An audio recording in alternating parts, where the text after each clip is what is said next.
Estábamos en la quinta fila y apenas se iniciaba el show, Salman Rushdie llegó, se sentó y la gente aplaudió y una persona estaba empezando a presentar el evento diciendo que Salman Rushdie estaba acá con nosotros y de pronto una persona entró, un hombre entró. Yo pensábamos que le estaba acomodando el micrófono, algo así, porque fue muy rápido y entró por la mano izquierda, sí, por la mano derecha, y empezó a apuñalarlo varias veces. La primera fue acá cerca del cuello y la sangre empezó a salir y Salman Rushdie en un momento se paró y corrió por su vida, ¿no? From the left hand, from the left wing, and he approached Mr. Rushdie very quickly. I thought that it was a microphone that he was fixing, and then he started stabbing him, so I saw knives, and the first was right into his neck and the artery, and then the lower and the shoulder blades. And then Mr. Rushdie, I think he got up and he started running in the back of the stage, and the attacker pinned him on the ground, and then people from the audience just ran into the stage and pinned the attacker down. So there was no police. The police arrived only afterwards. The suspect has been identified as Haiti Matar, age 24, from Fairview, New Jersey. I don't have any idea at this point. Like I said, it's very early. We don't have any indication of a motive at this time, but we are working with the FBI, the Sheriff's Office, and we will determine what the cause of this was or what the motive for this attack was. Mr. Rushdie was provided medical treatment by a doctor who was in the audience until EMS arrived on scene. Mr. Rushdie was airlifted to a local trauma center and is still currently undergoing surgery. I tell you, every time I've seen Mr. Rushdie in a public appearance, this goes through my mind, and he's talked about it before on TV and whatnot. So it's a little bit of that, that it finally happened.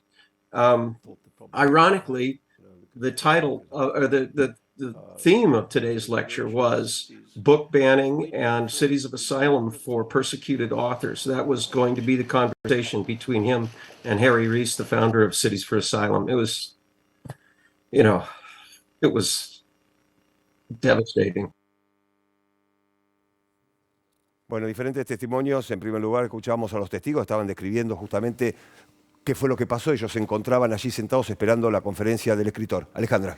Bueno, sí, tenemos que recordar que Rushdie escribió un libro muy controvertido que se llamó Versos satánicos en los años 80, en el cual, bueno, había algo que se consideraba una blasfemia para el mundo musulmán. Por ejemplo, trataba de uno de los personajes, tenía un sueño en el cual este personaje iba a un prostíbulo donde las mujeres de ese prostíbulo tenían los mismos nombres que las mujeres de Mahoma.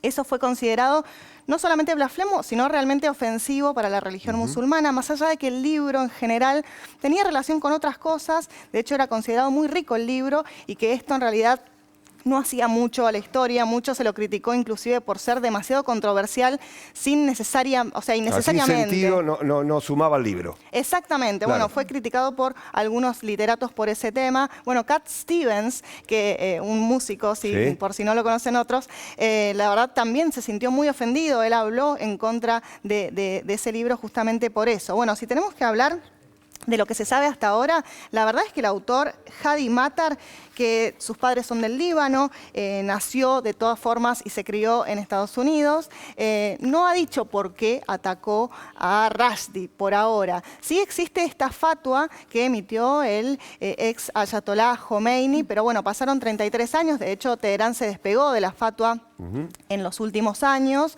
pero bueno, puede ser también, es posible que el extremismo religioso lleve a una persona a cometer este acto, ¿no? Sobre todo porque, bueno, el sentimiento antimusulmán siempre quedó impregnado a este autor y es posible, ¿no? Por ahora igual no tenemos ningún hecho puntual que nos haga decir, bueno, sí, efectivamente no fue asesinado, por supuesto, está herido muy grave, tiene una herida en el ojo, tiene una herida muy importante en un brazo.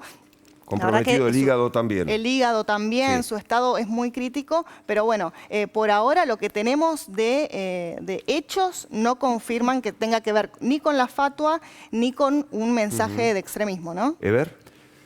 Sí, yo señalaría un poco la sorpresa en diferentes sentidos. Por un lado, leía cómo algunos de los asistentes a las conferencias señalaban que no había habido los controles habituales que hay en los eventos en los cuales se presentaba Rushdie desde hace 33 años. Recordemos que se inició esta persecución que sufría el escritor. No se revisaron los bolsos, no había detectores de metales, es decir, debilidades en términos de una persona que, recordemos, estuvo 10 años viviendo prácticamente en la clandestinidad, los primeros 6 meses posteriores al pronunciamiento de esta fatua de la cual hablaba Alejandra. Se mudó 55 veces de domicilio, cambió de nombre y se transformó en su momento, recordemos, año 89, en un símbolo un poco de la libertad de expresión en Occidente frente a esta declaración que lo posicionaba como un blasfemo y lo acusaba sobre todo desde los sectores también, acentuemos, extremistas, con interpretaciones extremistas del Corán,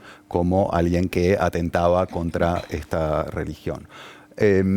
También me gustaría agregar, digamos, cómo el caso de Rushdie en cierta medida es el inicio, o podemos ver hoy cómo marcó un cambio de época. Recordemos todo este suceso y este impacto.